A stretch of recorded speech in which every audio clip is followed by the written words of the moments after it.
So boys, welcome to next classes. आज हम नया टॉपिक स्टार्ट कर रहे हैं, साउंड। आपने सितार बजाते हुए लोगों को देखा होगा। छोटा सा सितार है, जो प्लक स्ट्रिंग, एक स्ट्रिंग खींचते हैं और आवाज आपके कानों पे जाती है। कैसे? ये वाइब्रेशन होता है यहां पे, और वो वाइब्रेशन एनर्जी को ट्रांसफर करता है through waves to your ears, और आपको सेंसेशन ऑफ हियरिंग होती है। तो sound is a form of energy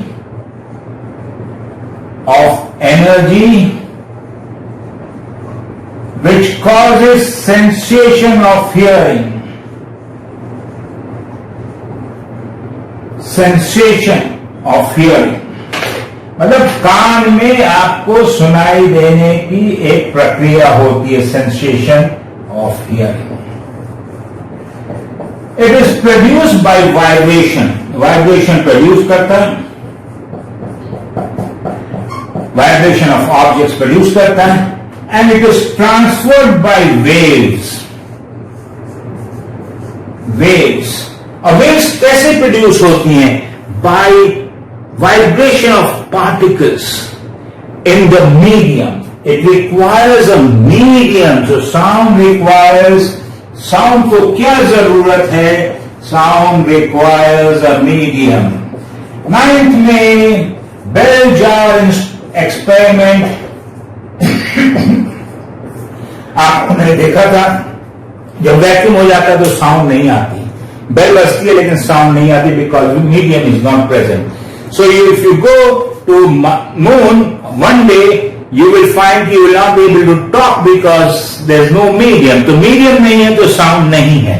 medium किस टाइप का होना चाहिए? Medium should be elastic, yes, it should have inertia,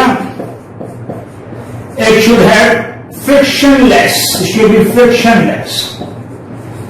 क्योंकि अगर फ्रिक्शन होगा मीडियम में तो जो एनर्जी है being transferred by the waves, वो फ्रिक्शन को ओवरकम करने में खत्म हो जाएगी, और मैं कहूंगा आओ, और आप उधर वेट करते रहेंगे, क्या बोला, नहीं समझ में आया, क्योंकि एनर्जी खत्म हो गई थी। So sound is caused by vibration. It is a form of energy. It requires a medium. और waves, जब भी हम waves की बात करते हैं तो 2-3 चीजें हमें waves में हमेशा याद रखनी पड़ेंगी कि wave क्या होती है। wave को हम सिंबॉलिकली, हम एक wave को ऐसे दिखा सकते हैं कि wave, ये wave है, एक ये wave है। ये जो maximum displacement of the particle है वेव का, उसको हम एम्पलीट्यूड कहते हैं। एम्पलीट्यूड, यहां से यहां का जो डिस्टेंस है उसको हम कहते हैं लैम्डा या वेव लेंथ। और जो टाइम एक साइकिल को कवर करने में जितना टाइम लगेगा उसको हम कहते हैं time period. Time period is the time required by a particle in a vibration to complete its complete portion. ऊपर जाना, नीचे आना, फिर नीचे जाना, फिर ऊपर आना, ये टाइम पीरियड जितना लगता है टाइम, उसको टाइम पीरियड कहते हैं। एक और चीज है frequency. Frequency is the amount of vibrations, number of vibrations per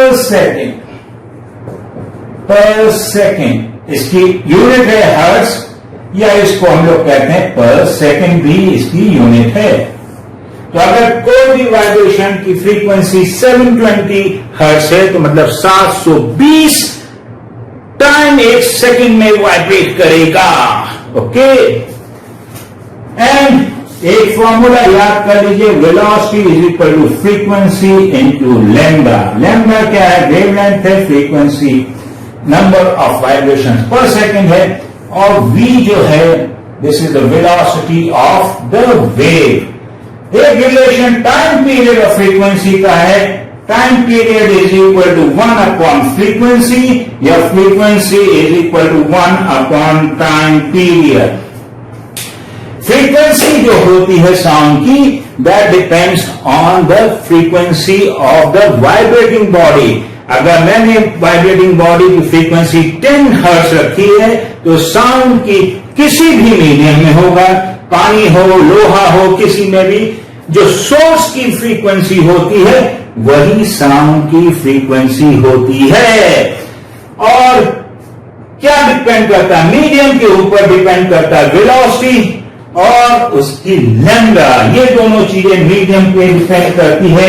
तो velocity and wavelength depends on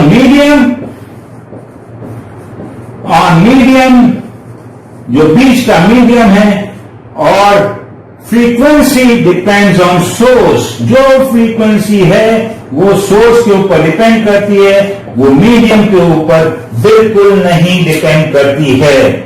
अब जब हम वेव की बात कर रहे हैं तो वेव दो प्रकार की होती है, हम लोगों ने 9th में सीखा था।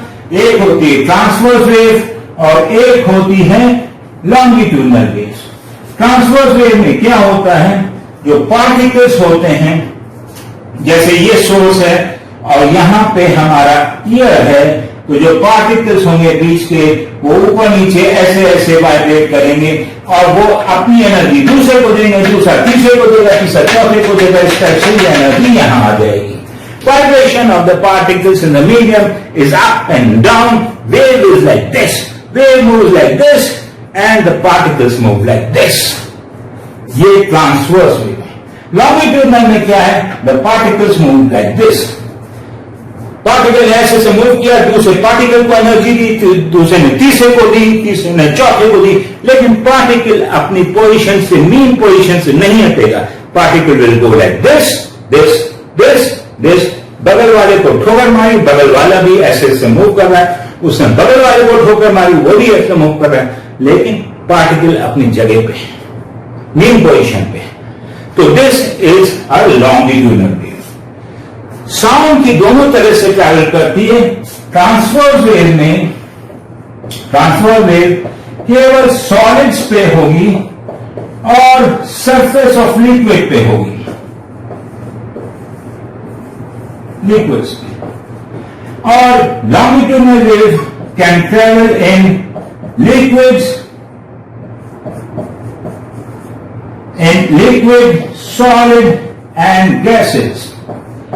तो अगर हम ये कहें कि हमें एक आदमी ने, मैंने आवाज दी, आपको सुनाई दी, तो कौन सा मीडियम है? गैस है, एयर मीडियम है। मीडियम एयर है, तो एयर में कौन सी वेव होगी? लॉन्गिट्यूडनल वेव होगी। कौन सी वेव होगी? लॉन्गिट्यूडनल। अब इसी में एक और एग्जांपल ले लेते हैं, बड़ी कंपैरिजन कर लेते हैं between light and sound waves. Between light and sound waves. Light यहां लिखिए और साउंड यहां लिखिए। लाइट और साउंड में क्या फर्क है? लाइट का है, it is a transverse wave in air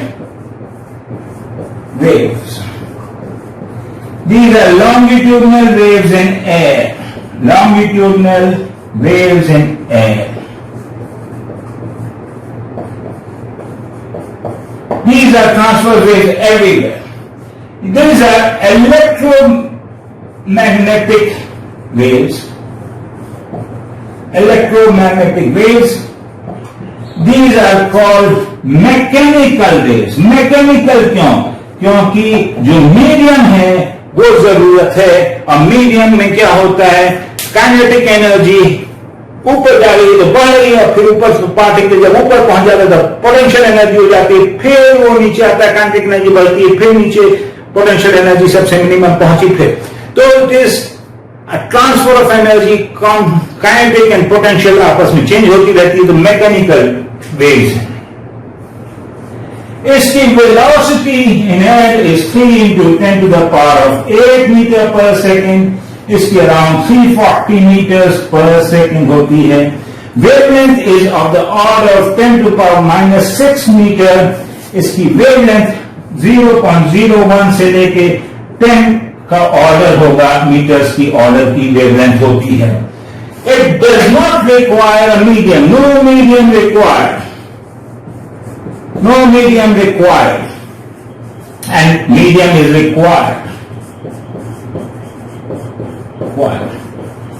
एक चीज और है, एयर में इसकी स्पीड मैक्सिमम होती है और किसी मीडियम में इसकी स्पीड कम हो जाती है. Like in water speed is less और साउंड की स्पीड वाटर में मोर हो जाती है. आपको एक एग्जांपल बता दें, साउंड की स्पीड 340 मीटर्स एयर में है और वाटर में होगी 1400 मीटर्स पर सेकेंड और स्टील में हो जाती है अराउंड 6000 मीटर पर सेकेंड. तो ये डिफरेंसेस हैं, नोट कर लीजिए इंटरेस्ट के लिए. It is not really going to come into your 2021 examinations. Okay, light का हमने पढ़ा था, light gets reflected and refracted. Last के लेक्चर में हम लोगों ने रिफ्रैक्शन पे काम किया था, रिफ्रैक्शन ऑफ लाइट, और क्लास 9 में हम लोगों ने रिफ्लेक्शन पढ़ा है और रिफ्लेक्शन के रूल्स हमें मालूम है. Similarly sound also gets reflected and refracted. Refraction के लिए क्या होता है, मीडियम 1 से मीडियम 2 में जाना, मीडियम 2 में जाना.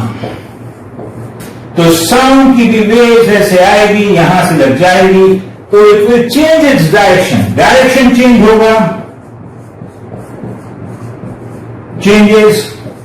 रिफ्रैक्शन में क्या होता है, रिफ्रैक्शन में डायरेक्शन चेंज होगा. नंबर 1, इसके आपकी वेलोसिटी चेंज होगी, वेलोसिटी चेंज होगी. और तीसरी चीज रिफ्रैक्शन में इंटेंसिटी चेंज होगी. इंटेंसिटी चेंज इसलिए होगी कि पार्शियली रिफ्लेक्ट कर जाएगी और इंटेंसिटी चेंज होगी. इसमें भी रिफ्लेक्शन ऑफ साउंड वेव में भी वही है, अगर नॉर्मल होगी तो it will go undeviated.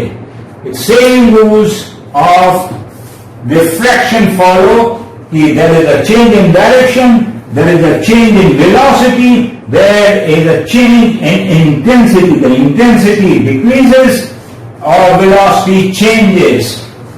Now, sound also gets reflected. This is a very, very interesting phenomenon which we are going to study, which is called echo. Echo. हम लोगों ने कई बार पहाड़ों पे गए हैं और पहाड़ों में जाके हम लोगों ने आवाज दी है, हेलो, दस आवाज आती है, hello. This is an echo, जिसको हम लोग खूब एंजॉय किया, हर एक ने किया है. एको में क्या है, रिफ्लेक्शन.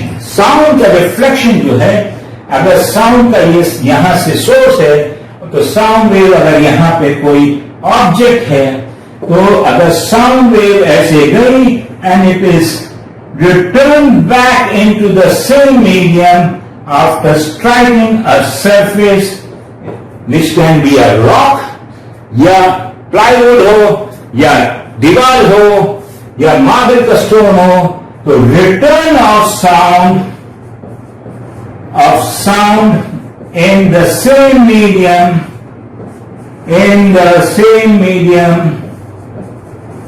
is called reflection. क्या कहते हैं, रिफ्लेक्शन ऑफ साउंड. और इसमें भी वही रूल्स फॉलो करते हैं. Angle of incidence is equal to angle of reflection. The reflected normal and incident lie in the same plane. एक चीज इंपॉर्टेंट है यहां पे कि द सरफेस की कोई जरूरी नहीं कि स्मूथ सरफेस हो. It can be a rough surface, it can be a टेढ़ा मेढ़ा surface. Rough surface need not be smooth. कोई भी सरफेस से साउंड रिफ्लेक्ट हो जाएगी, लेकिन एक लिमिटेशन. द सरफेस का साइज जो है, सरफेस का size should be greater than the wavelength wavelength of sound. अगर वेवलेंथ से कम है सरफेस का साइज तो वापस नहीं आएगी। दूसरी चीज यह है कि इंटेंसिटी भी हाई होनी चाहिए, तभी आपको सुनाई देगी। रिफ्लेक्शन तो होगा लेकिन आपको सुनाई नहीं देगी। तो एको क्या होता है? Return of sound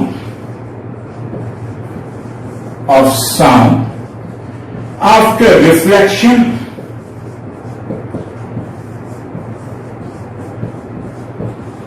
once the original sound has ceased,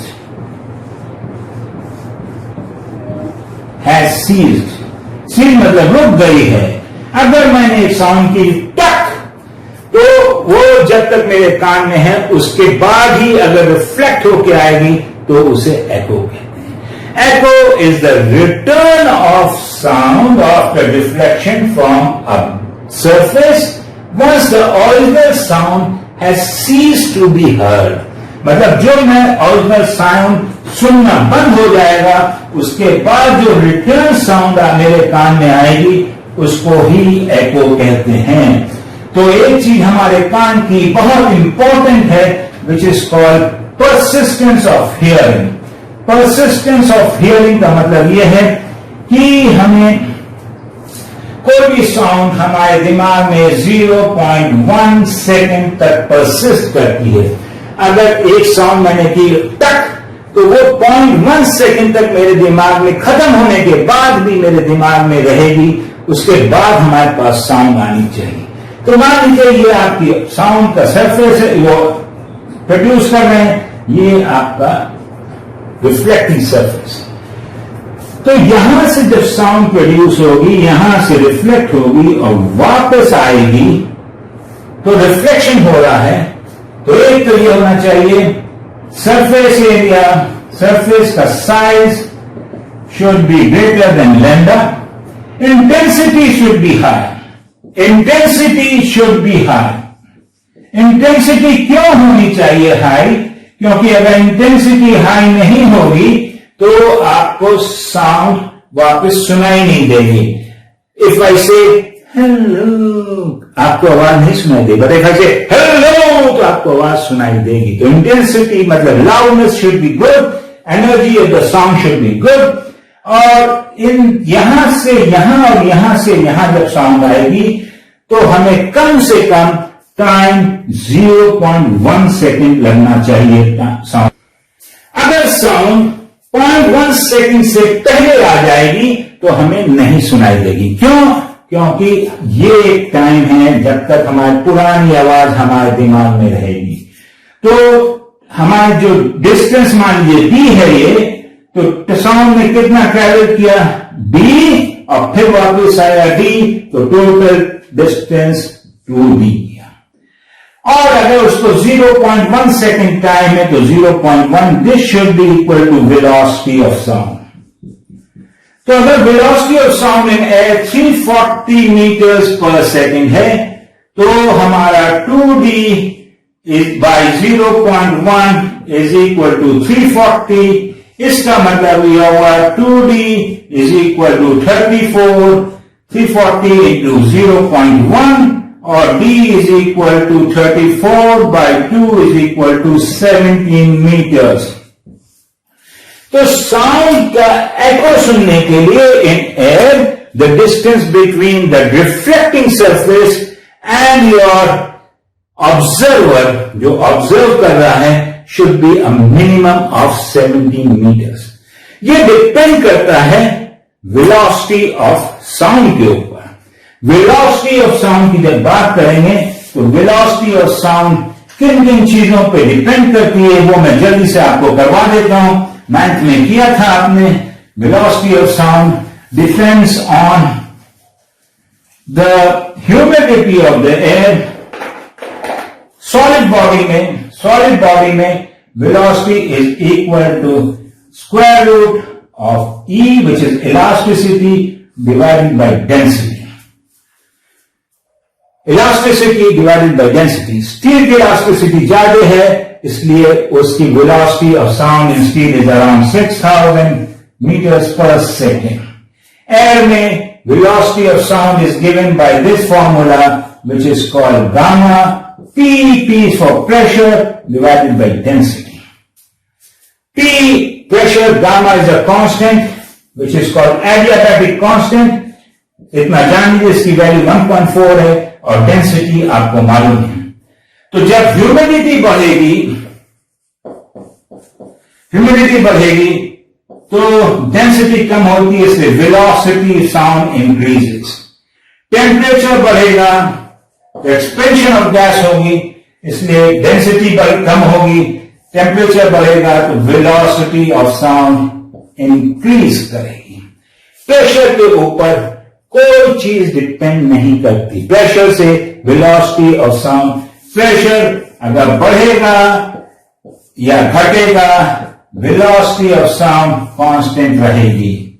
तो velocity of sound in air depends on humidity, temperature, pressure, and does not depend on pressure, depends on temperature, humidity, and these are the two formulas which you should know.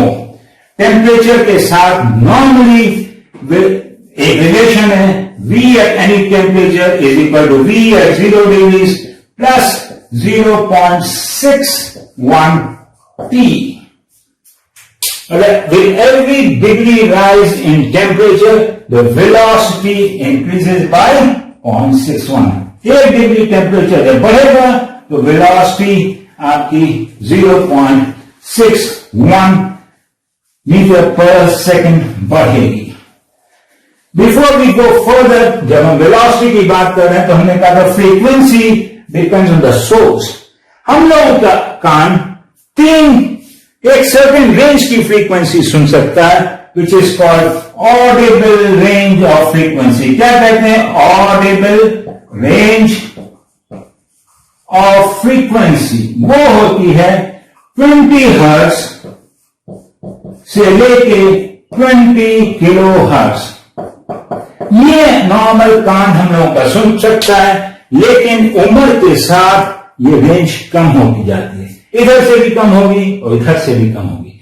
इसीलिए कुछ आवाजें जब आदमी उम्र बढ़ती है तो कुछ आवाजें नहीं सुन पाता. अगर फ्रीक्वेंसी लेस देन 20 हर्ट्ज है तो उसे हम कहते हैं इंफ्रासोनिक, और अगर ग्रेटर देन 20 किलो हर्ट्ज है तो उसे कहते हैं अल्ट्रासोनिक. क्या कहते हैं? Ultrasonic. If it is less than 20 kilo hertz it is infrasonic. If it is greater than 20 kilo hertz it is called ultrasonic. Dogs जो होते हैं, डॉग्स हैं, डॉल्फिन हैं, बैट्स मतलब चमगादड़, ये they can hear ultrasonic. Army train dogs के लिए एक स्पेशल विसिल होती है, हमें और आपको नहीं सुनाई देगी लेकिन डॉग को सुनाई दे जाएगी, ultrasonic. Infrasonic, elephants for example can hear infrasonic. Elephants can hear infrasonic. ये चीजें आप लोग समझ लीजिए, 3 टाइप की फ्रीक्वेंसीज हैं, इंफ्रासोनिक, ऑडिबल रेंज और अल्ट्रासोनिक. क्या लेकिन वेलोसिटी अगर हमारा कोई सोर्स है वो इंफ्रासोनिक है और दूसरा सोर्स ऑडिबल रेंज का है और तीसरा अल्ट्रासोनिक है, तो क्या इनमें वेलोसिटी एयर में सेम होगी, अलग होगी? वेलोसिटी तीनों की सेम होगी, same velocity, because velocity of sound depends on the medium, it does not depend on the frequency. याद करिए, velocity of sound does not depend on frequency, it depends on the medium. Frequency depends on the source of the source क्या है? Vibrating body. अगर vibrating body बहुत तेज से vibrate कर रही है तो हाई फ्रीक्वेंसी होगी, like low frequency. Higher frequency इसी टाइप से फ्रीक्वेंसी डिपेंड, लेकिन वेलोसिटी तीनों की सेम है। और अल्ट्रासोनिक के कुछ एडवांटेजेस हैं। अल्ट्रासोनिक जो होती है, एक तो it can travel long distances without deviation.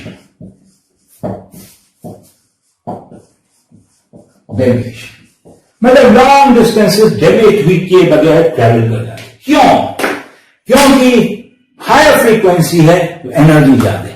एक एनालॉजी में हमेशा बच्चों को बताता हूं, दो बच्चे खड़े हैं, दोनों को अपने हाथ हिलाने के लिए कहा गया है। एक आदमी ऐसे, बच्चा ऐसे हिला रहा है और दूसरा ऐसे हिला रहा है। किसमें ज्यादा एनर्जी है? जो तेज हिला रहा है। इसी तरह से जिस वेव में फ्रीक्वेंसी ज्यादा होगी उसमें ज्यादा एनर्जी। जब हम स्पेक्ट्रम ऑफ इलेक्ट्रोमैग्नेटिक वेव्स कर रहे थे तो हमने कहा था gamma has a maximum energy, it can penetrate 30 centimetre of iron. लोहे को 30 सेंटीमीटर लोहे को भेज सकता है।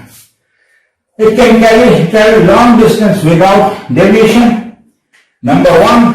नंबर 2 इसका है, it can be sent in a narrow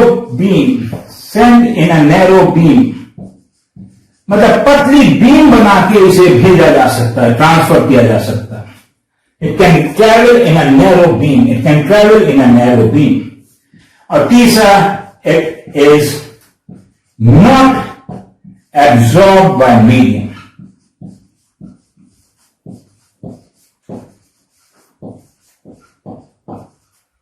जितनी ज्यादा एनर्जी होगी उतना मीडियम उसे एब्जॉर्ब नहीं कर पाएगा, मीडियम को वो छीतर निकल जाएगा। नैरो बीम में चल सकता है और लॉन्ग डिस्टेंसेस विदाउट डेविएशन। तो अल्ट्रासोनिक के हम लोग कई यूसेजेस देख लेते हैं। एक तो natural animals and birds ultrasonic use करते हैं। डॉल्फिन्स क्या करते हैं? डॉल्फिन्स आपने सुना, डॉल्फिन क्या होती है? वो फिश टाइप की होती है। डॉल्फिन यूज करती है for ultrasonic waves for detecting their enemies and prey. Dolphin use ultrasonic for detecting enemies and prey. पानी के अंदर अल्ट्रासोनिक भेजी, पता चला दूर को रिफ्लेक्ट होकर आई, इनको इसका एको जब आया तो इन्होंने सुना, इन्हें बड़ा काफी तगड़ा एको आ रहा है तो लगता है कोई बड़ा जानवर है, तो ये अपना साइड हो जाएंगे। अगर इनको एको हल्का कम आ रहा है तो समझ जाएंगे दूर है, लेकिन छोटे जानवर तो इनका प्रे हो सकता है। बैट्स, चमगादड़, ये क्या करते हैं? रात को सफर करते हैं, रात को उड़ते हैं, तो ये अपने अल्ट्रासोनिक वेव्स भेजते रहते हैं, खटखट। ये पेड़ से टकराती है अल्ट्रासोनिक और इनके पास आती है। तो ये जब इनकी स्पीड तो वेलोसिटी साउंड से कम है ट्रैवल करने की, तो जब ये इनके पास आती है अल्ट्रासोनिक वेव का रिफ्लेक्शन, तो उसका जितना समय इन्होंने भेजा था और रिफ्लेक्ट होकर आया, उससे इनका दिमाग कैलकुलेट कर लेता है कि क्या ऑब्जेक्ट कितनी दूर है, तो उससे भी ये पता लगा लेते हैं। तो this is use for navigation. Bats use it for navigation, और सर्टेनली अपने खाने का सामान भी पता लगाने के लिए यूज करते हैं। ये दो चीजें हैं, बहुत इंपॉर्टेंट हैं। ये डॉल्फिन कैसे करते हैं डिटेक्टिंग, इसी तरह से फिशरमैन यूज करते हैं। फिशरमैन अपनी बोट से अल्ट्रासोनिक वेव नीचे भेजते हैं फॉर डिटेक्टिंग फिशेस। फिशेस कहां पे हैं? शोर ऑफ फिशेस, मतलब शोर मतलब लार्ज नंबर ऑफ फिशेस। तो दे यूज अल्ट्रासोनिक वेव, नीचे भेजी फिश अपने बोट से, और जब वो रिफ्लेक्ट होके आई तो ये समझ जाते हैं कि सरफेस जमीन से नहीं आ रही, कहीं बीच से आ रही, तो बीच में क्या हो सकता है? फिशेस हो सकती हैं। तो there they put the net. तो fishermen use it for detecting fishes, dolphins for detecting their enemies and prey, and bats use it for navigation. हम लोग भी ह्यूमन बीइंग उसको यूज करते हैं in sonar. Sonar is sound navigation and ranging. याद करिए, sound navigation and ranging. Ranging RANGING and navigation और SO is for sound. So it is used for sound, navigation and ranging. Ships क्या करते हैं?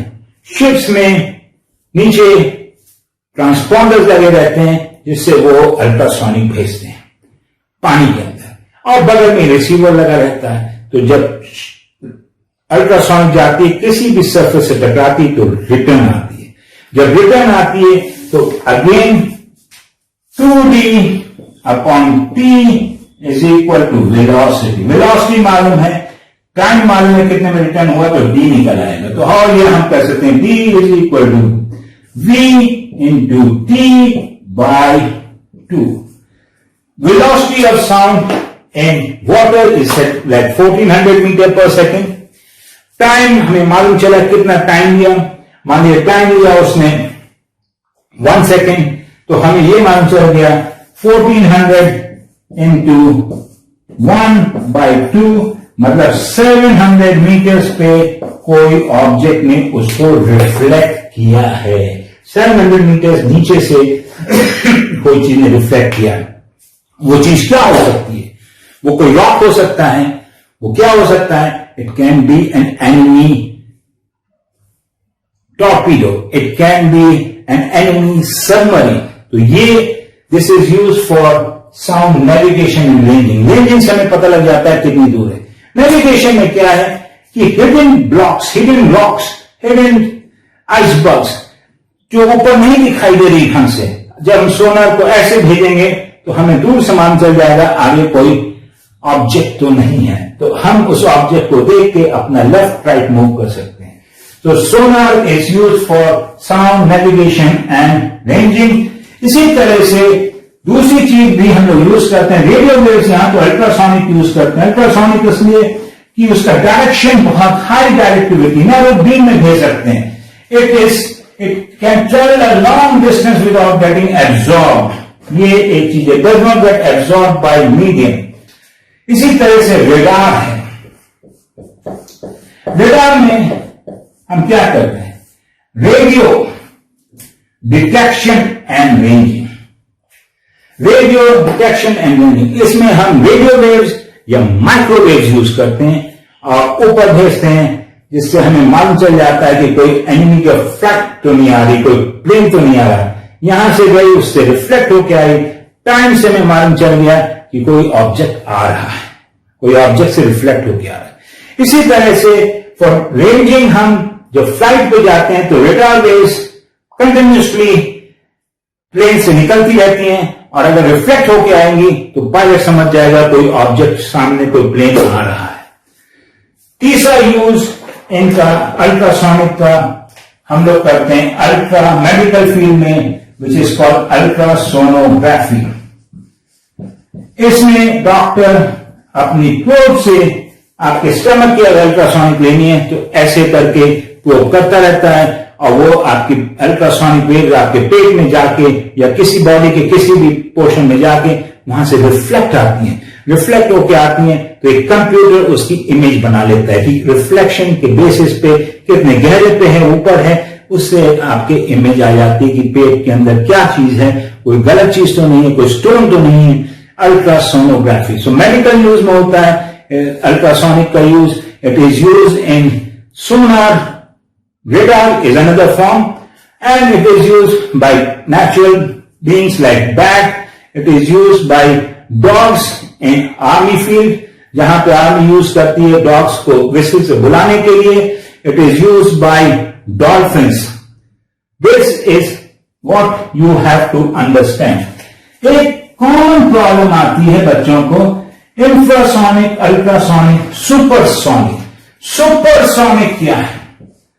Supersonic is a velocity greater than sound. So if a plane is a supersonic plane, it means it is moving at a velocity greater than 340 meters per second in air. Mind it, supersonic is higher than sonic sound velocity, but infrasonic, ultrasonic and audible range have the same velocity. Same velocity होती है, velocity में फर्क नहीं होता. I think this is what you need to know. We let us solve some questions on echo, क्योंकि echo के questions ही बहुत important हैं जो आपके एग्जाम में आएंगे, और 2 से 3 या 4 नंबर is like this, आराम से मिलेंगे. So please take a note of this while I write down some questions on the board for you to understand. Okay, boys, ready? Let's look at this question. A submarine produces an ultrasonic wave which travels at 1500 meters per second. ये आपका submarine है, ये ultrasonic wave produce करता है और वो 1500 meters per second की speed से जाती है, तो स्ट्राइक्स अ बॉडी, कोई भी बॉडी है, reflects back and the officer hears it after 15 seconds. 50 seconds. Find the depth. अगर ये depth D है, तो कितना डिस्टेंस ट्रैवल किया है? D plus D. 2D divided by time. Time कितना लिया? 50 seconds. Is equal to velocity. Velocity कितनी है? 1500. तो D कितना हुआ? D is equal to 1500 into 50 divided by 2, or it is called 75,000 divided by 2 is equal to 37,500 meters or 37.5 kilometers. घबराइए मत, C is very very deep, so it can go much deeper. So 37.5 kilometer is an answer, which is good. Please note down the readings, and before this I level it off and put you on another question. If you have any problems, you can always WhatsApp me on 9415216799. I will get back to you with your answers. This second question is a 2018 का board का question है. A person is standing on the seashore. So let's say एक person यहाँ पे खड़ा है. And a ship is anchored. ये ship है, which is anchored between a cliff and the person. यहां से एक शॉट फायर करता है शिप पे से. ये आदमी को इसकी स्मोक दिखाई देती है, तो ये समझ जाता है शॉट हुआ. एंड ही हियर्स 2 साउंड सुनता है. एक तो साउंड ऐसे जाती है और दूसरी साउंड उसके पास ऐसे आती है. तो ये साउंड 2 सेकंड में सुनाई देती है और दूसरी साउंड इसको 3 सेकंड में सुनाई देती है. तो क्वेश्चन ये है कि find the distance between the observer and the ship and the observer and the Cliff. Understood? अच्छा, यहां से जो साउंड गई वो 2 सेकेंड में. वेलोसिटी साउंड की दे रखी 320, तो velocity upon time is equal to distance. Sorry, distance upon time is equal to velocity, तो distance is equal to velocity into time. ये फॉर्मूला आपको याद होने चाहिए. वेलोसिटी दे रखी है 320 और टाइम दे रखा है 2, तो 320 into 2 is equal to 640 metres. तो ये तो हो गया 640 मीटर्स. ओके, अब जो ये गई है, यहां से साउंड यहां गई और रिफ्लेक्ट होकर आई. मान लीजिए डिस्टेंस डी है, तो साउंड कितना ट्रैवल करेगी? डी ट्रैवल करेगी, फिर डी ट्रैवल करेगी, फिर कितना ट्रैवल करेगी, फिर ये हमारे पास मालूम है 640 मीटर्स. तो टोटल डिस्टेंस ट्रैवल कितना हुआ? 2D d plus d plus 640. This upon 3, distance upon time is equal to 320. So 2d plus 640 is equal to 960. 3 into 320 is equal to 960. तो इसको हम मिटा दें यहां से, तो हमारे पास आ गया 2d is equal to 960 minus 640 is equal to 320. तो d is equal to 160. बच्चों ने यहां पे आंसर छोड़ दिया, गलत था। हमें डिस्टेंस पूछा गया था क्लिफ का, तो क्लिफ का डिस्टेंस क्या होगा? 640 plus 160. Distance of the cliff is 640 plus 160, that is equal to 800 meters. Is this right? So answer number 1 is 640 meter, second is 800 meters. We'll do one more question. Please note it down in your copies. We'll get back onto the third question, which is a tricky question. The question is that a man fires a gun and hears its echo after 5 seconds. तो आदमी यहां पे खड़ा है, मान लीजिए Cliff, तो यहां से जब फायर करता है तो ये डिस्टेंस अगर d है तो उसको इसकी echo 5 seconds बाद सुनाई देती है। तो टोटल डिस्टेंस जो भी ट्रेवल किया d प्लस d 2d और 5 सेकंड बाद उसे सुनाई देती है। वो दूसरी पोजीशन यहां पे 310 मीटर और आगे चला आता है। तब वो जब करता है तो echo उसे 5 सेकंड में सुनाई दी, और यहां से जब ये गई और यहां से साउंड आई तो उसे 3 सेकंड में सुनाई। दो echo, दो सिचुएशंस हैं।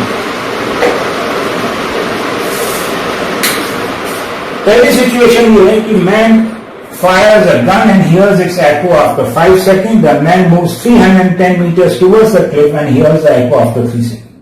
आदमी यहां खड़ा है, उसने गन फायर की 5 सेकंड में 2d डिस्टेंस ट्रेवल करके जब साउंड आई, कितने सेकंड में आई? 5 सेकंड में।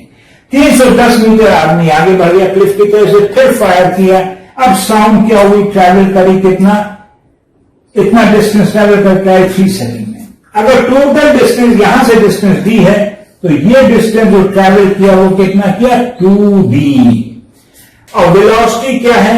डिस्टेंस अपॉन टाइम, तो 2d upon 5 is equal to velocity of sound. एक तो हमें ये क्वेश्चन आंसर गई। सेकंड केस में क्या है? डिस्टेंस कितना है? ये d था, ये 310 है, तो ये कितना हो गया? d minus 310। कितना हुआ? d minus 310। Total distance travel कितना हुआ? 2 इंटू d माइनस 310। कितना टाइम दिया? 3 seconds. This is equal to velocity of sound. Velocity of sound same है, तो दोनों को हम इक्वल अगर कर दें तो हमारे पास क्या आएगा? यहां करते हैं 2d by 5 is equal to 2d minus 310 divided by 3. 2 से 2 कट गया, so we will have 3d is equal to 5 multiplied by d minus 310, right? Let me work this out.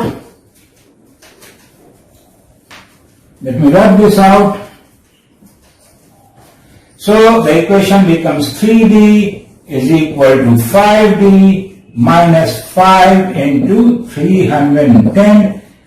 5d एक साइड लेते हैं तो 3d minus 5d is equal to minus 5 into 310, और minus 2d is equal to minus 5 into 310, और d is equal to 5 into 310 divided by 2.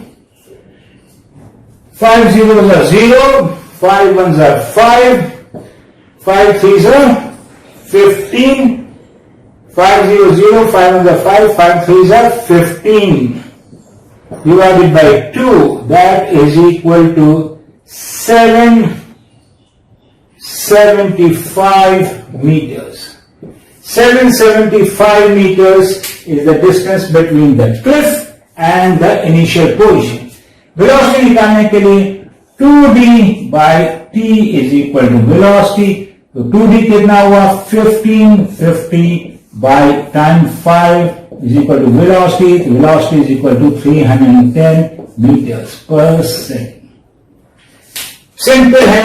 पहले case में हमने velocity को के दोनों के कंडीशन में वेलोसिटी की इक्वेशन लिखी, दोनों को इक्वल किया, उससे d निकल आया और फिर 2d upon v upon time करके हमने वेलोसिटी निकाली. So children, be happy and prepare this much. इसमें एकोस पे क्वेश्चंस आएंगे. थोड़ा मैंने ज्यादा कवर करवा दिया है. 2021 के एग्जाम में काफी कुछ कम लिमिट हो गई है, but echo is one of the primary concept जो आपको समझना होगा. एको क्या है और एको की कुछ सिंपल प्रॉब्लम्स आपको समझनी होगी. So bye bye to the next lecture. Enjoy, study hard and be ready for the lockdown on classes to be lifted, because 1:1 interaction में life is going to be fun. You are lucky that you are attending the lectures online. Your video lectures are very, very good. आपके 10th के syllabus के हिसाब से design किए गए हैं. आप लोग अगर हमारे मैथ्स के, केमिस्ट्री के, फिजिक्स के और कंप्यूटर्स के नेक्स्ट क्लासेस के लेक्चर देख रहे हैं, रेगुलरली देख रहे हैं और दूसरों का भला कर रहे हैं बाय शेयरिंग, तो मैं आपको गारंटी करता हूं success is guaranteed. So cheer up, be happy and do well.